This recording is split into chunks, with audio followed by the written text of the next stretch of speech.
Yo te quiero compartir el día de hoy una predicación que titulé Libertad Permanente. Libertad permanente. No sé si ustedes conocieron o tuvieron algún amigo, yo tuve varios que vivían más en un cerezo, en una cárcel, que afuera. Por ejemplo, bueno, ni quiero decir, ¿verdad? Pero tuve varios amigos que de repente tú los dejabas de ver y tú sabías que no los veías porque estaban en el cerezo. Y ellos salían, habían ingresado por robo, regularmente era lo que más común, por lo menos los que yo conocía en aquel tiempo. Y resulta que duraban un mes afuera, pero se robaban algo, los volvían a agarrar y volvían a entrar. Y algo así se trata la predicación el día de hoy. Libertad permanente. Éxodo capítulo 15, verso 22 en adelante, tiene como subtítulo el agua amarga, el agua amarga de Mará. Y dice así: e hizo Moisés que partiese Israel del mar Rojo, y salieron al desierto de Sur, y anduvieron 3 días por el desierto sin hallar agua. Y llegaron a Mará, y no pudieron beber las aguas de Mará, porque eran amargas. Por eso le pusieron el nombre de Mará. Entonces el pueblo murmuró contra Moisés y dijo: ¿qué hemos de beber? Y Moisés clamó a Jehová, y Jehová le mostró un árbol, y lo echó en las aguas, y las aguas se endulzaron, y ahí les dio estatutos y ordenanzas, y allí los probó. Y dijo: si oyeres atentamente la voz de Jehová tu Dios, e hicieres lo recto delante de sus ojos, y dieres oído a sus mandamientos, y guardares todos sus estatutos, ninguna enfermedad de las que envía a los egipcios te enviaré a ti, porque yo soy Jehová tu sanador. Y llegaron a Elim, donde había 12 fuentes de aguas y 70 palmeras, y acamparon allí junto a las aguas. Escucha, este es el contexto en el cual se encontraba el pueblo de Israel, un pueblo que había estado esclavo por 420 años. 420 años ellos habían estado esclavos, pero este es el contexto en el cual ahora estaban. Sus enemigos ahora estaban muertos y no podían ya contra ellos porque Dios los había matado, los había ahogado en el mar. Pero ahora ellos se dan cuenta que también tienen enemigos internos. ¿Cuántos se han dado cuenta que tienes enemigos internos? Como la amargura, como la ira, como el enojo, como la depresión o otras cosas, la envidia. Y ellos se dan cuenta que sus enemigos visibles ya no estaban, pero ahora tenían que afrontar esa realidad de que tenían enemigos internos. Y sabes, los tiempos difíciles, las situaciones difíciles, externan aquellas cosas con las cuales seguimos batallando dentro de nosotros: la impaciencia, el temor, la ansiedad, la ira, el rencor, el resentimiento, el orgullo, la envidia, la amargura, la vanidad y muchas otras cosas son enemigos que surgen en un tiempo difícil. La palabra Sur, que es el nombre del desierto donde Dios los hizo, donde Dios los metió después de haber cruzado el Mar Rojo, la palabra Sur se traduce literalmente como una pared. Escucha, ellos se dieron cuenta que a pesar de las grandes cosas que había hecho Dios por ellos, la vida no es perfecta. ¿Cuántos se han dado cuenta que aunque eres alguien que Dios ha redimido, alguien por el cual Cristo Jesús murió, tu vida de repente se topa de frente con cosas que no están chidas? Ellos habían visto morir a los egipcios, habían visto a Dios hacer grandes maravillas, enviarles ranas, dejarlos todos piojosos. A mí esa plaga me encanta. A mí me gustaría ver a la gente que quiere hacerme mal piojosa. Pero piojosa en serio. una plaga tan interesante, tan emocionante. Pero escucha, pero ellos salen a la libertad, ven el mar abierto, ven las aguas del mar abrirse, ven la columna de fuego ponerse a sus espaldas de ellos, enfrente de Faraón, para que Faraón no los dañara. Y ven la grande maravilla, pero la primera experiencia después de ese gran mover de Dios es que ellos entran a un desierto y no pueden encontrar agua y les brota la amargura. Y ellos toman la actitud como tal vez tú la tomaste, o viste que algunos cristianos la tomaron, que vinieron a Cristo, entregaron su vida, Dios los tocó, el Espíritu Santo los llenó, pero regresaron a casa y se toparon con los mismos problemas, la misma familia, la misma situación, y dijeron, bueno, pues no, que mi vida ya no iba a ser la misma. Se toparon con la pared. Se toparon en el desierto de Sur. Y la vida no es perfecta, les seguía presentando nuevos retos y nuevos desafíos. Para estos tiempos difíciles, escucha, para estos tiempos difíciles, según esta historia, Dios diseñó una herramienta muy eficaz que se llama clamor. ¿Qué hizo Moisés cuando el pueblo en amargura comenzó a murmurar en contra de él? Moisés no volteó y se puso a alegar con ellos. Moisés no volteó y se puso a decir, a juntar gente que le apoyara. Moisés no hizo una votación para ver si lo reelegían como el líder libertador. Moisés clamó. Dios diseñó una herramienta tan eficaz en los tiempos de dificultad, pero esa herramienta se llama clamor. ¿Por qué crees que Madame Sassou es tan rica? Porque la gente no quiere clamar, la gente quiere que le solucionen sus problemas, pero sin que ellos tengan que hacer algo como clamar.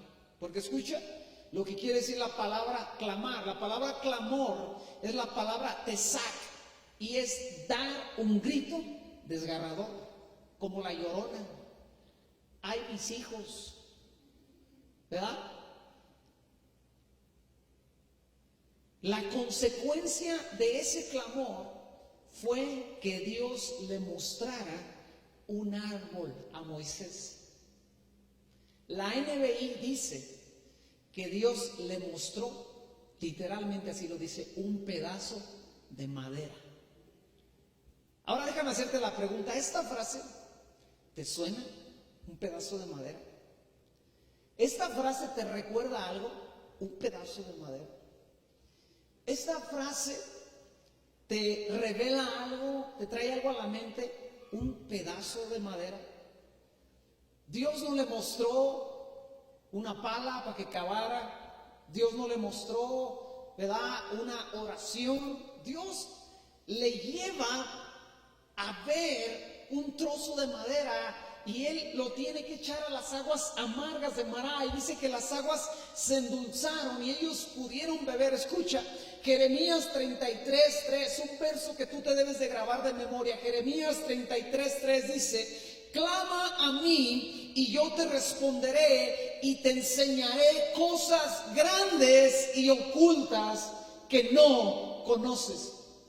¿Quién es la gente que conoce a Dios más que otros? La gente que clama delante de Dios. La gente que va y llora delante de Dios diciéndole, Señor, ¿por qué las cosas no han salido bien? ¿Por qué no he llegado a donde tú me llamaste a llegar? ¿Por qué una vez más me topo con esta pared que no he podido romper? Pero va a clamar delante de Dios y Dios le responde. Dios le enseña cosas grandes, cosas ocultas que solamente se destapan a través de un clamor. Y esta respuesta no fue, esta cualidad de Dios no fue la excepción. Dios le muestra un trozo de madera. Escucha bien. Para nosotros, la respuesta de Dios a nuestro clamor ante una circunstancia adversa siempre será la cruz. El trozo de madera representa la cruz. ¿Estás enfermo? Dios te dará, si tú vas a clamarle, te va a dar una revelación de la cruz. Te va a mostrar, te va a recordar lo que dice la Biblia de la cruz, que dice que Él llevó nuestras enfermedades y nuestras dolencias y que por su llaga fuimos curados. ¿En dónde? En la cruz, en la obra de la cruz. Ante el dolor, ante la traición, vas a clamar y Dios te va a recordar que el Rey de los Reyes y el Señor de los Señores, el Hijo de Dios, fue traicionado. Y te va a dar la capacidad a través de la revelación de la cruz de soportar, de sobrevivir a una traición, al peligro. ¿Cuánto cristiano sucumbe ante el peligro? Pero el cristiano que está en peligro, el cristiano que vio este peligro que representó esta enfermedad en la cual ya lleva amenazándonos ya por meses, por más de un año, el cristiano que sobrevivió fue el que fue a clamarle a Dios y Dios le reveló la cruz. Ante la amenaza, ante la opresión, ante la necesidad de provisión, ante la duda, ante la depresión, ante la ansiedad, ante la persecución, alguien que va a clamar a Dios, Dios siempre lo va a llevar a la cruz. Porque en la cruz se consumó todo lo que necesitaba ser consumado. La cruz nos lleva a la resurrección. Pero escucha, el verso 25 y 26 dice que Dios hizo algo después de haberles endulzado las aguas. Verso 25 dice al final, y ahí les dio estatutos y ordenanzas y ahí los probó. Y el verso 26 dice, y les dijo, si oyeres atentamente la voz de Jehová tu Dios e hicieres. ¿Qué hizo Dios después de sacarlos de ese peligro de morir ahora de sed en medio de un desierto? Escucha bien, después de haberles provisto agua, les dio estatutos y les dio ordenanzas. Número 2, bueno, la NBI lo traduce así, les dio una ley como norma de conducta, pero también los probó. Es decir, Dios, después de sacarlos de Egipto y de hacerlos cruzar el mar y de haber vencido a los egipcios a favor de ellos, escucha bien, Dios los prueba y se da cuenta de alguna forma que estos eran todavía unos salvajes y no sabían cómo vivir. ¿A cuántos de nosotros Dios nos tuvo que reeducar después de que nos salvó y nos lavó con la sangre de Cristo? A mí me tuvo que enseñar a hablar y todavía no acaba, no hablo bien todavía. Hablo todo cucho, todo tartamudo. Pero yo se lo he dicho muchas veces, yo de 10 palabras que decía, 8 o 7 eran groserías. Y cuando yo en mi escuela tenía que hablar con un maestro, yo me tenía que concentrar en mi lenguaje para que no se me saliera decirle al maestro como le decía a mis amigos. Mi amigo, el que me llevó a los pies de Cristo, cuando me conoció, un día le daba mucha risa porque yo lo mandaba por allá bien lejos, bien seguido, y me decía, ¿por qué me mandas por allá lejos? ¿Estás enojado? Y decía, no, es que yo así hablo. Cuando no quiero ir, digo eso que digo. O cuando no quiero hacer lo que tú me invitas a hacer, te digo eso que digo, es un no. O sea, yo no carecía de eso que dice la Biblia, que tu no sea no, entonces sí así. Mi no era un no con groserías y peladeces muy feas. Y Dios me tuvo que enseñar a hablar. Y a ellos, dice, los probó. Y de alguna forma se dio cuenta que esos hombres, esas mujeres, esas familias que habían sido redimidos, que habían sido sacados, aún necesitaban ser enseñados. Él les tenía que enseñar cómo vivir. Pero número 3, escucha, les advirtió, te lo repito, les dio estatutos, los probó, y número 3, les advirtió y les dijo, si tú oyes mi voz y si tú obedeces, si tú haces lo que yo digo, te va a ir bien. Así de sencillo es el asunto. ¿Cuántos de aquí quieren que les vaya bien? En su casa, en su trabajo, en su vida, en su matrimonio, en su paternidad, como hijos, como empleados, como patrones, como lo que seas, como ciudadano, como cristiano. Yo quiero que me vaya bien. El asunto es sencillo. Oye y aplica. Si usted agarra una receta de cocina de la abuela, puede ser la mejor receta, puede ser la receta secreta de la familia, pero usted tiene que tomarla, tiene que aplicar cada paso que le digan. Si son 3 huevos, usted tiene que echar 3 huevos. No, pues si yo lo voy a echar 4 para que quede más sabroso. O no me gusta el huevo y se lo quita. O no me gusta tal cosa, tal ingrediente. La palabra de Dios es una receta en sí para que nos vaya bien, para que la vida sea más sabrosa, aunque no estemos en el mar. No solamente en el mar la vida es más sabrosa, en la palabra de Dios la vida es más sabrosa. El sufrir sabe sabroso cuando sufrimos según la palabra de Dios. El llorar se siente bien cuando lloramos según la palabra de Dios. El prosperar se siente bien, como dice la palabra. La bendición de Jehová es la que hace prosperar, y no hay nada de tribulación, no hay nada de tristeza. Pero escucha, hace estas 3 cosas, les da estatutos, ordenanzas, los prueba y les advierte: si tú me oyes y si tú me obedeces, si tú haces lo que yo te digo, nunca te va a sobrevenir todo el mal que le sobrevino a Egipto. Pero si vas al verso 27, dice que de ahí, de ese lugar, ellos llegaron a Elim, donde había 12 fuentes de aguas y 70 palmeras, y ahí acamparon, en Elim. El primer lugar donde el pueblo de Dios acampa después de haber cruzado el mar es en Elim. Esto es importante que lo entendamos, porque escucha bien. Dios los lleva a fuentes de aguas. Dios los lleva después de haber sufrido en el sol, bueno, no en el sol porque la nube los cubría. Los lleva a un lugar donde había otro panorama, pero este es el primer lugar donde ellos acamparon después de cruzar el mar. ¿Por qué acamparon ahí? ¿De quién fue la idea? Tenían un gran líder llamado Moisés que se le ocurrió. Escucha bien.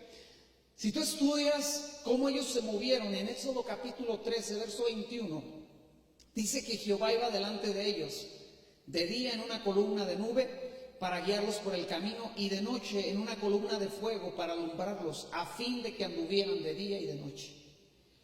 Y Éxodo 46, 36 dice que cuando la nube se alzaba del tabernáculo, aunque todavía no había el tabernáculo aquí, en esta parte que estamos leyendo, los hijos de Israel se movían en todas sus jornadas. Quien determinaba el paso de ese pueblo era Dios, no era Moisés. Aunque Moisés se quisiera quedar 3 días o 4 en Elim porque le gustó, cuando la nube se levantó de ahí, Moisés tuvo que decir: vámonos, está bien chido el lugar, pero es tiempo de irnos a otro lugar. Y ellos paraban, no donde Moisés decía, ellos paraban donde Dios se paraba, donde esa nube se detenía. Y el primer lugar donde Dios los hace acampar es en Elim. Elim viene de la palabra, o es la palabra plural en el original, Agil, y habla de fuerza, habla de un jefe político, habla de un carnero por su fuerza, habla de una pilastra como apoyo, habla de un roble o de otro árbol fuerte y poderoso. Y usted puede aquí encontrar de una forma bien sencilla cuál es la voluntad de Dios para su vida. La voluntad de Dios para su vida no solamente es liberarlo, no solamente es que usted lo conozca, no solamente es que usted conozca sus ordenanzas y la forma en que Él quiere que usted viva. El deseo de Dios para su vida es que usted sea alguien fuerte, alguien estable, alguien poderoso en fe, en amor, en gracia, en misericordia. Ahora la pregunta es: entonces, ¿por qué habemos tantos cristianos bien enquencles y raquíticos en nuestra fe? Que en vez de ir en gloria, vamos de caída en caída o de fracaso en fracaso. Y Dios nos llamó a grandes cosas, pero muchas veces se nos va la vida y los años, y no se evidencia en nuestra vida todas las cosas que Dios nos ha dicho. No sé si usted, a través de sus años de cristiano, estuvo presente en algún evento o en alguna situación donde Dios le habló a alguien o a algunos y les dio promesas impresionantes. Le cuento una. Nosotros íbamos cada año a Ciudad Neza a un congreso que se llama Explosión Juvenil. Miles de jóvenes buscando a Dios, pastores que aman a Dios, llenos del Espíritu Santo, predicadores encendidos por el Espíritu Santo. Era una locura ese lugar. Y escucha bien, había en ese lugar un matrimonio y en medio de miles de jóvenes, de repente, un pastor que tenía un don profético les señala, les dice: a ver, tú y tú. Y pues todos volteaban así como: ¿a quién? ¿A quién no? Tú, el de tal camisa, y tú, fulana, la hacía, sea. Y los llama y les empieza a profetizar el plan de Dios para su vida. Dios los ha llamado a esto. Dios los ha llamado, entre miles y miles y miles de jóvenes, Dios señaló específicamente a dos y les reveló el plan que Él tenía para ellos. Pero pasó un año y nada pasó. Pasaron 2 años y nada pasó. Pasaron 10 años y nada aconteció. Y pasaron 15 y nada pasó. Y uno dice: bueno, el profeta ese estaba loco, estaba marihuano. El problema es que ese profeta ha profetizado sobre esas otras personas y las cosas se han cumplido.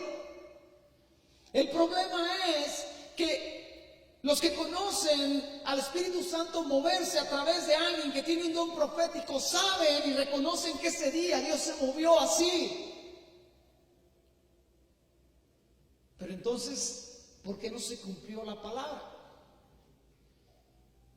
Y escucha, en esta historia encontramos en estos versos una ecuación que se repite a lo largo de la Biblia. ¿Cuántos quieren que la voluntad de Dios se cumpla en su vida? Tal vez no la conoces el día de hoy, pero la puedes conocer cada día más. Pero escucha, esta es la ecuación que se repite. Dios toma a alguien que estaba en esclavitud. Alguien aquí estaba en esclavitud y Dios te sacó, como veíamos la semana pasada del Muglabar. Dios los liberta,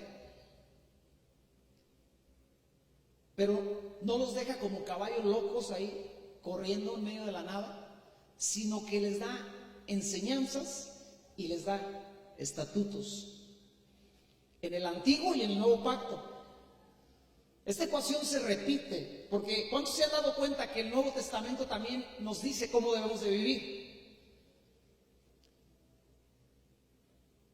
Pero escucha, el siguiente número en la ecuación dice que después de la enseñanza y los estatutos debe de venir algo que se llama obediencia. Di conmigo: obediencia.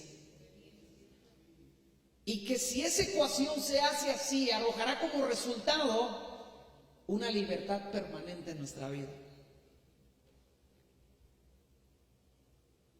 Te lo repito: esclavitud, de la esclavitud fuimos llevados a la libertad. En esa libertad Dios nos da enseñanzas y estatutos que debemos obedecer. Y si se cumple esa ecuación, entonces yo viviré no un año, no un mes, no estaré como mi amigo una semana afuera y luego otra vez adentro, atado a la pornografía, atado a la masturbación, atado al pecado, a la mentira, al alcohol, al vicio, a la maldad, al rencor, al odio. Y estaré una semana afuera porque fui al congreso, pero resulta que una semana después del congreso otra vez estoy metido donde mismo. Pero Dios no nos llamó a vivir así. Se me quiere salir el apodo de mi amigo, el que se la pasó así hasta que se murió. Pero no lo quiero decir, no sé, que un pariente de él vea la grabación. Pero escuchen, este ha sido el corazón de Dios desde el huerto del Edén: que sus hijos anden en una libertad permanente, que de donde nos sacó Dios no volvamos allá. ¿De dónde te sacó Dios a ti? ¿De dónde me sacó? A mí me sacó de ser un joven, un chiquillo traumado que pensaba, sentía que nada le podía salir bien. Cuando eres el hijo menor, hasta el trauma de maricón te tienen que sacar de la cabeza, porque como eres el más pequeño, tus hermanos, en vez de decirte no tengas miedo, te dicen: es que eres bien joto. No sé cuántos hermanos menores a mí me pasó. Porque lloraba, porque era el más pequeño. Por ahí alguien dijo, sí, amén. No, nomás ya sí, no digas amén. No se crea. Porque mis hermanos, que son buenos hermanos, pero es de naturaleza el ser humano, al más chillón, en vez de decirle, no llores, es bien maricón, es bien joto. Entonces, pues tú empiezas a crecer, ¿no? Y dices, bueno, si será maricón o no, ¿qué onda? Y Dios te saca de ahí, del temor, de la incertidumbre, de esas cosas que te ataron en la mente y te saca de ahí, pero Él no quiere que vuelvas ahí. La voluntad de Dios, escucha bien, no es que el adicto se la pase de anexo en anexo. Dios puede usar un anexo para libertar a un adicto, sí. Platicaba yo con una persona que está muy metida en todo esto de las adicciones, los anexos y todo eso, y él me hablaba, le dije, es que lo que yo no me cabe en la mente y lo que yo no encuentro en la palabra, yo sé que son lugares muy útiles, gracias a Dios por la gente que se esfuerza por ayudar a ese tipo de personas. Le dije, pero yo en la Biblia yo no encuentro que al apóstol Pablo lo tuvieron que llevar a Neuróticos Anónimos para que cambiara. Se topó con Cristo y le dijo, ¿qué haré, Señor? Y Dios le dijo, Jesús le dijo, entra a la ciudad y ahí se te va a decir lo que vas a hacer. Y ese tipo no ocupó otra cosa, no ocupó un congreso, no ocupó un retiro, no ocupó un anexo, no ocupó un especialista en traumas que le ayudara a encontrar de dónde venía su trauma de perseguir cristianos. Él ocupó obedecer lo que Dios mandaba después de que se encontró con Cristo. Punto. Porque si no obedecía y dejaba que una vez más el celo que tenía por su religión lo dominara, él iba a acabar como cristiano matando ahora a los maestros de la ley. Ahora se iba a voltear la tortilla, porque el problema no es la religión, su problema era que no conocía a Dios y era víctima de sus propios anhelos carnales. Aquí vamos bien, repetimos, libertad me lleva a la esclavitud, pero la esclavitud me lleva a la enseñanza y la enseñanza me debe llevar a la obediencia y esa obediencia da como resultado libertad permanente. 25 años y todavía me acuerdo cómo es una cruda, pero nunca más he vuelto a sufrir una cruda porque Cristo Jesús me libertó y he permanecido libre desde esos 25 años. Y ese es el corazón desde el Edén. Adán fue concebido un hombre libre. Adán no tenía traumas, no tenía temores, no tenía complejos, no tuvo hermanos mayores que le dijeran que era medio maricón, por chillón. Ni suegra tenía, gloria a Dios. Él ya fue concebido en libertad, él no tenía la necesidad de ser redimido porque ya era un hombre perfecto para tener una relación con Dios. Pero en esa perfección Dios le dio estatutos y le dio ordenanzas. O sea, Adán, perfecto, sin pecado y sin traumas y sin suegra, tenía que obedecer la misma ecuación que usted y yo tenemos que obedecer para permanecer en una libertad permanente y no caer otra vez en la esclavitud del pecado, de la maldad, del engaño y de la mentira. Tenía que obedecer. Y si él obedecía, viviría en libertad permanente para tener una relación íntima y personal con el Dios que lo creó. ¿Usted se ha puesto a pensar lo que dice la Biblia? Cuando Adán cae en pecado y usted encuentra a Dios llegar al huerto, dice la palabra de Dios, y Dios se paseaba al atardecer en el huerto. Esta era la dinámica que ellos tenían. Dios pone a Adán, un hombre sin pecado, y le dice, vas a cuidar el huerto, vas a labrar el huerto, no puedes comer lo que te pegue la gana, porque de este árbol de aquí no puedes comer, de ahí en fuera come lo que quieras. Y aunque te enojes, Adán, tienes que procrear hijos con esta mujer que te he concebido, que te he puesto a tu lado con esta ayuda idónea. Y Adán viene enojado, ¿verdad? Porque le dejaron esa chamba con Eva. Tenía que obedecer. ¿Y dónde tronó Adán? Donde desobedeció. Y este es el mismo problema que usted encuentra el día de hoy. Gálatas 5, verso 1 dice: Cristo nos libertó para que vivamos en libertad. ¿Para qué te libertó Cristo? Para vivir en libertad. ¿Para que seas pastor? Sí, pero no. Porque puedes ser un pastor bien atado. ¿Para qué te libertó Cristo? ¿Para que sirvas en la iglesia? Sí, pero no. Cristo te libertó para que vivas en libertad. Puedes ser el mejor servidor de la iglesia y ser el más atado a la envidia, o al temor, o a la lascivia, o a la mentira. Cristo me libertó, te libertó para que vivas en libertad. ¿Y cómo se comporta una persona libre? Pues como una persona libre. Te doy un ejemplo de una persona que piensa que es libre y no es libre. Esto yo lo escuché de primera mano de alguien que conozco. Había dos hombres que estaban tomando. Y uno de ellos, ya al calor de las copas, no eran cristianos obviamente, y estaban tomando. Y al calor de las copas, pues le llegó el valor, le llegó la felicidad. Y este hombre que estaba tomando con él me platicó a mí y me dice que se levanta y que empieza a correr como loco en la calle con manos levantadas, y él decía: soy libre, soy libre, soy libre, y aventaba mentadas por allá y groserías: soy libre, hijo de tantas, por cuantas, soy libre. Y dice, de repente en la esquina que se aparece la esposa, y la esposa simplemente se paró y le dijo: ¿qué traes? Dice, y él bajó sus manos, bajó la cabeza y le dijo: nada, vieja, nomás estamos tomando. Le dijo: vete para la casa.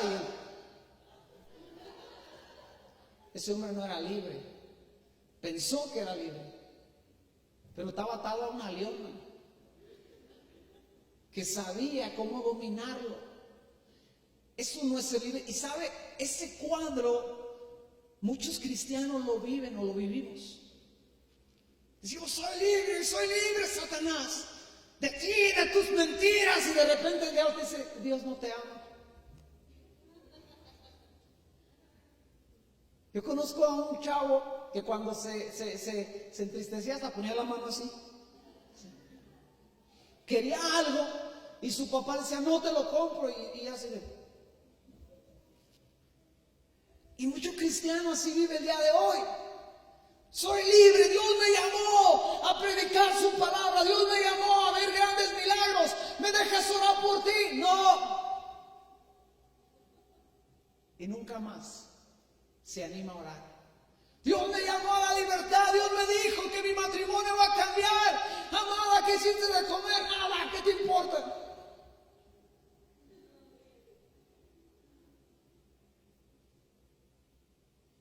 Y Dios nos llamó a una libertad permanente.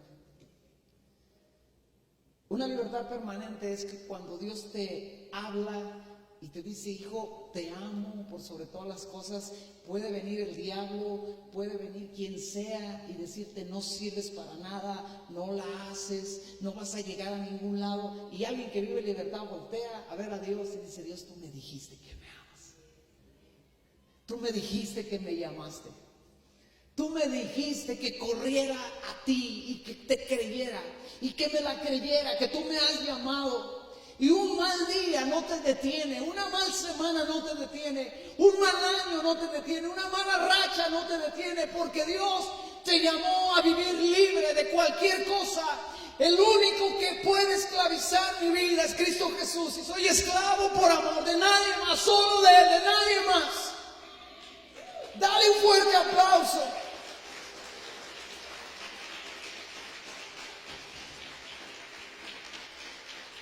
Cristo nos libertó para que vivamos en libertad. Por tanto, dice Pablo en la NBI, manténganse firmes y no se sometan nuevamente al yugo de la esclavitud. Ese hombre que se sentía libre, si realmente hubiera sido libre del temor a su vieja, le hubiera dicho: ¿qué estás haciendo? Pues gritando que soy libre, ¿te parezca o no? Y hubiera seguido corriendo como loco al lado contrario, y tal vez ella detrás de él: menso, mañana vas a ver, no me importa que mañana me pegues, soy libre, soy libre. Ahora como que hay un eco aquí que duele, ¿verdad? Como que hay un efecto especial, como que siento la unción, ¿verdad? Te dan ganas de soplar y que todos caigan temblando como chihuahuas entumidos. Ahora, recuerda la ecuación. Esclavitud, sigue la libertad. Número 3, sigue el estatuto, la enseñanza. Pero número 4, debe de seguir la obediencia. Y número 5, el resultado es libertad permanente. ¿De qué eras esclavo, amado hermano? ¿De qué eras esclavo? ¿De qué te libertó Cristo? Escucha, sin libertad yo sigo siendo esclavo, y eso es uno de los grandes problemas que muchos cristianos se enfrentan el día de hoy. Tienen una religión pero no tienen libertad. Yo sería un mentiroso si te dijera que soy libre del alcohol o de las blasfemias que salían de mi boca. Si el día de hoy yo tomara, me embriagara y dijera blasfemias, sería un mentiroso si te dijera que soy libre del temor. Hace rato platicábamos con alguien aquí en la entrada acerca del temor y dije: ¿sabes? Ese es algo que mucha gente piensa cuando te ve predicar. Este ya no tiene temor. Sí tengo temor. Un día alguien me dijo: ¿tú tienes nervios cuando predica? Le dije: cada vez que predico estoy nervioso, porque entiendo y me da temor delante de Dios. Sé lo importante que es y lo delicado que es predicar la palabra de Dios y enseñar la palabra de Dios. Y estoy nervioso cada vez, pero no soy esclavo de mis nervios o del temor que viene y me dice: te va a ir mal. Esa palabra que vas a compartir, Dios no te la dio, porque así es el diablo. No sé si alguien le habla así el diablo de cuando en cuando. Eso que quieres hacer de llevar a tu amiga a la iglesia, eso no es de Dios. Pero escucha, si no soy libre, quiere decir que soy esclavo. Entonces más vale que me asegure que realmente soy libre. Hoy voy a hacer una prueba en la casa, voy a salir corriendo como loco, dando que soy libre, y le voy a decir a mi esposa que se me aparezca de repente.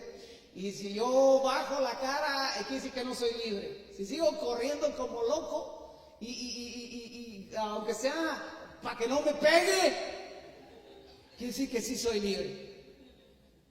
Le decía yo una vez a alguien: ¿sabes? Yo he probado en mi vida, ya tengo comprobado que a mí el tema de la economía no es algo que me gana. Gente ha venido y me ha confiado, así literalmente, cosas muy importantes o cantidades muy importantes, y a mí no se me ha movido el tapete diciendo: no, pues me tiene que dar una mochada, porque pues oye,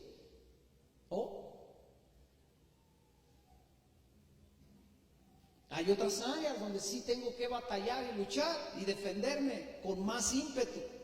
Sin obediencia, escucha, sin libertad sigo siendo esclavo, pero sin obediencia volveré a la esclavitud si es que ya fui libre. ¿Me estoy explicando?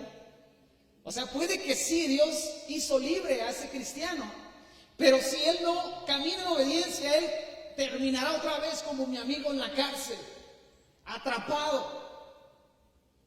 Por eso Pablo le dijo a Timoteo: huye de las pasiones juveniles, huye.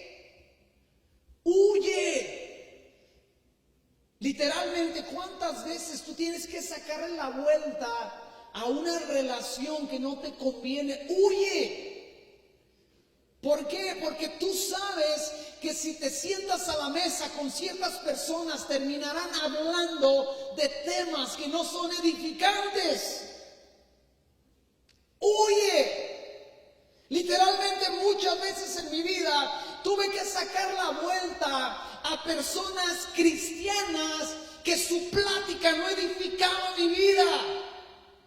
Porque ellos no habían logrado perdonar a la persona que yo ya había logrado perdonar. Y si me sentaba con ellos, ellos hablaban mal de esa persona y removían en mí.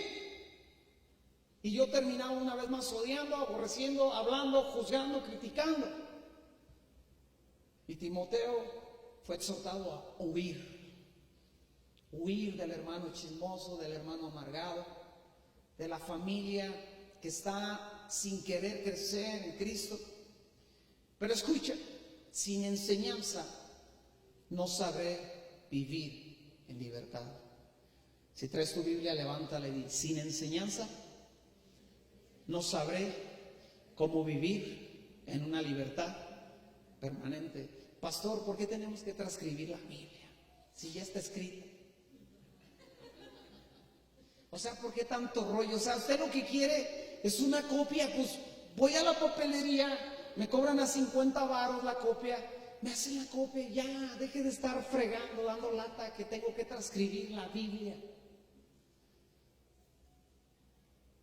Porque si la transcribes, tú vas a tener más contacto directo con la ordenanza de Dios. Y cuando el diablo venga y te diga: horca a esa vieja ya, no te deja ser libre, tú recordarás que la Biblia dice: no, es que ayer transcribí que no matarás, o que la debo de tratar como un vaso más frágil.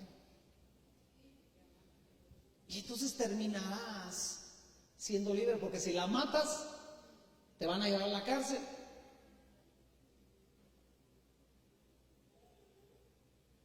Por el estatuto. Ahora Dios nos la puso más fácil. Y vas a decir: ahí está, ¿para qué transcribimos la Biblia, pastor? Dice que en el nuevo pacto Él escribiría la ley en nuestro corazón. O sea, para ellos el no juzgarás, el no juzgar estaba escrito en un papel. Para mí el no juzgar está escrito en el corazón.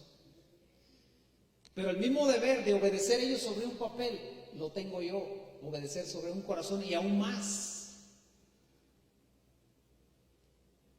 Porque ellos no solamente lo oían y lo leían, sino que ahora de pilón nosotros lo llevamos aquí escrito.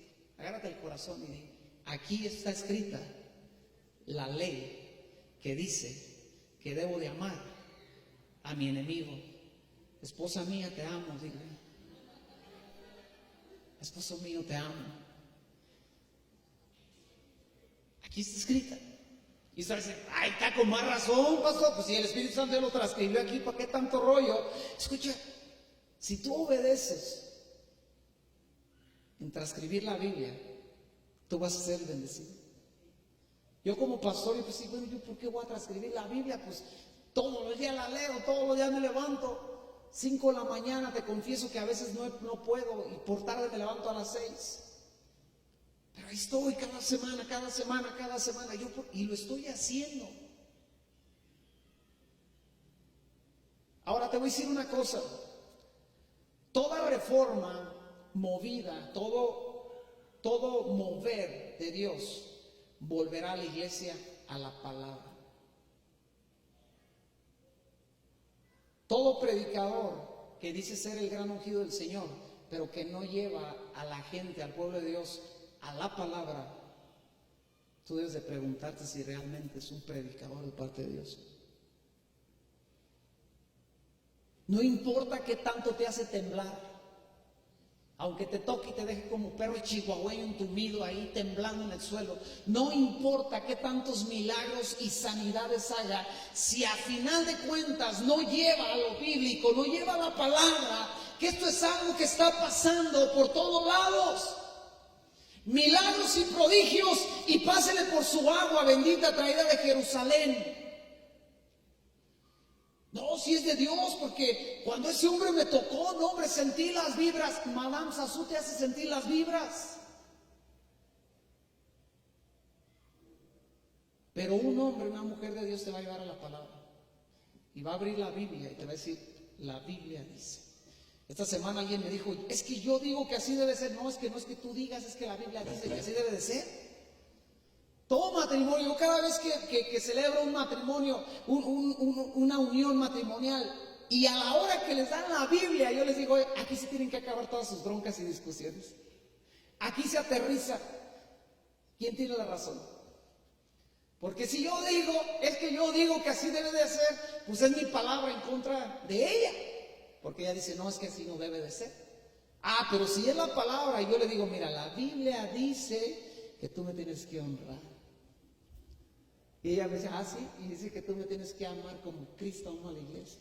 O sea, estamos igual de homolados en el asunto, pues. Pero es lo que dice la Biblia. Ahora, hay otro problema. Ahí le va. Porque hay una parte que le puede faltar a esta ecuación, que es una parte muy importante. Nos podemos brincar el tema de la esclavitud y de ahí brincarnos hasta la enseñanza, que es otro de los temas muy fuertes que se ve en la iglesia el día de hoy. Alguien esclavo que no es llevado a la libertad, sino que es llevado a la enseñanza. Y se sabe la Biblia de tapa a tapa. Se sabe todas las doctrinas, pero no pasó por la libertad. Su vida no fue liberada de los temores, los traumas, del machismo o del feminismo o de las doctrinas de la abuela, de la tatarabuela. Y es llevado de la esclavitud a la enseñanza y es un peligro. Alguien me preguntaba una vez, ¿tú por qué no estás tan de acuerdo en recomendar estos centros de rehabilitación? Le dije, mira, te voy a decir por qué. Te digo, no estoy en contra, pero te voy a decir lo que yo he visto que pasa. Cristo toma a un pecador y lo hace santo. Y lo enseña a vivir, le da su palabra. El problema es que muchos que van a estos lugares son pecadores que son llevados a la enseñanza, y ahora tienes un pecador que sabe la palabra y dice la Biblia que la palabra envanece.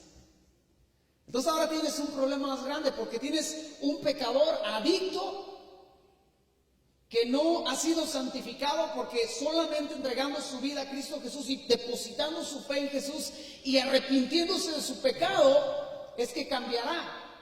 Pero ahora es llevado de aquí hasta acá. Y no solamente un adicto, un adúltero.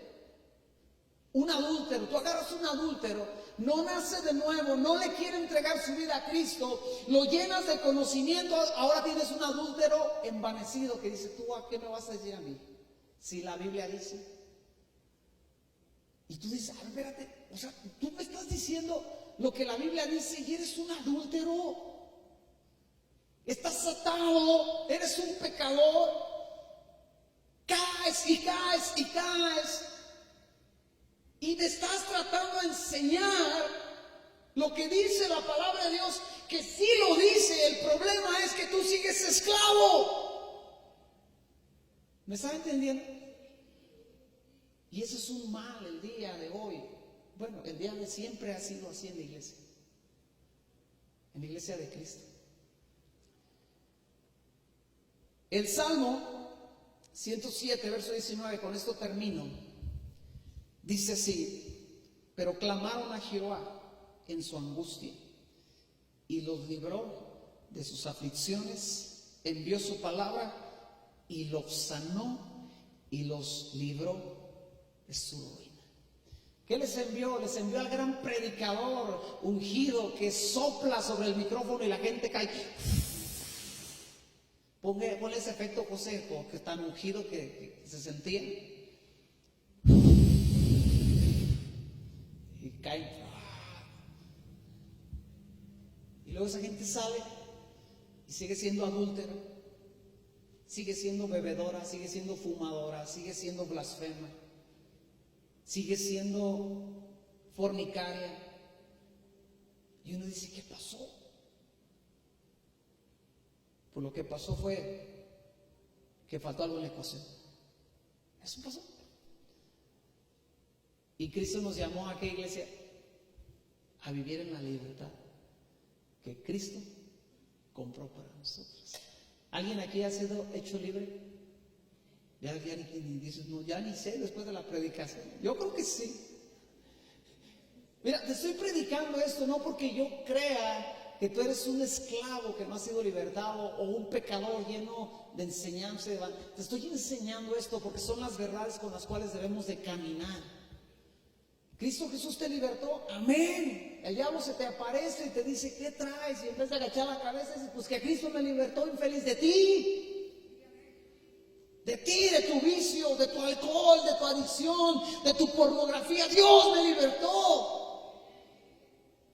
Ay, ya se quedó el eco otra vez, ya, otra vez volvió la unción. Te estoy enseñando esto porque son de las cosas que tú y yo debemos abrazar y caminar, porque entre más vaya pasando el tiempo, simplemente lo que va a pasar es que la verdad, la mentira va a aumentar en todos lados. Y la iglesia va a ser bombardeada en todos los sentidos para que caiga en la mentira del enemigo. Estaba